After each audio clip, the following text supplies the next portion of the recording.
ألقاه بيجي هكذا أني طارح الرقبة وطارح السوع بحكم ربي ما ساقه لي يسوقه لي خير ولا يسوق لي شر كان راضي ما ساقه سمعت ومين على الله سمعت وانا داري هذا انه ماشي له دواء وداري انه ماشي منه قطع وداري انه طرحه الله فيه هكذا يعلم الله كيف عبرت قيله وكيف نعشت قيله ما افهم يا ادريب هذه خلق السماء والارض سمعت ولا هذا ما حد بيجيب لك منه ابدا هذا شيء القاه ربي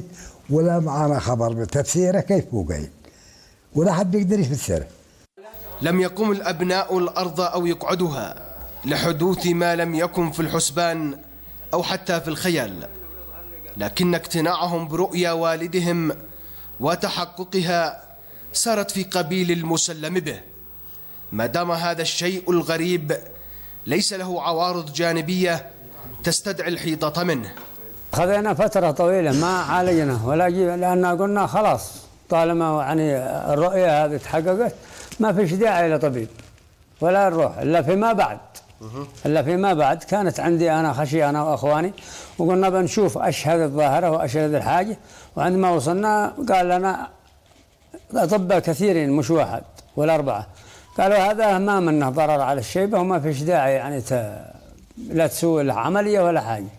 لا شك أن ظاهرة الحاج صالح بن طالب توحي لكل متتبع من الوهلة الأولى بأنها ظاهرة فريدة بل ومدهشة تستحق الاهتمام والتمحيص من المعنيين في مجال الطب لتفسير هذه الظاهرة. وما يثير الانتباه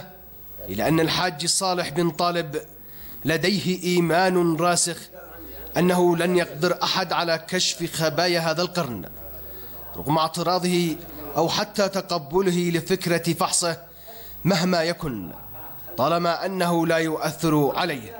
هذه الظاهرة التي ظهرت عند الأخ صالح ظاهرة غير مرضية وإنما غير طبيعية،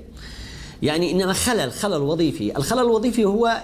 زيادة الإفرازات الدهنية التي كانت تسمى المادة الأساسية للعملية البناء كالسمت، كانت تضاف إلى الإفرازات الخلوية التقشرية الجلدية، فكان يعني تكون وتصلب تكون وتصلب بحيث إن كان الوسط على ما أعتقد كان يظل رطبا في البداية كنمو أي شيء أو أي قرن عند الحيوانات.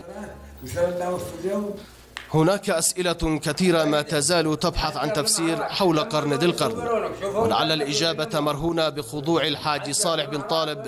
لكشف وفحص طبي دقيق يتجاوز المعلومات التقليدية التي حاولنا الوصول إليها. جميل الهرش لبرنامج ألوان السعيد.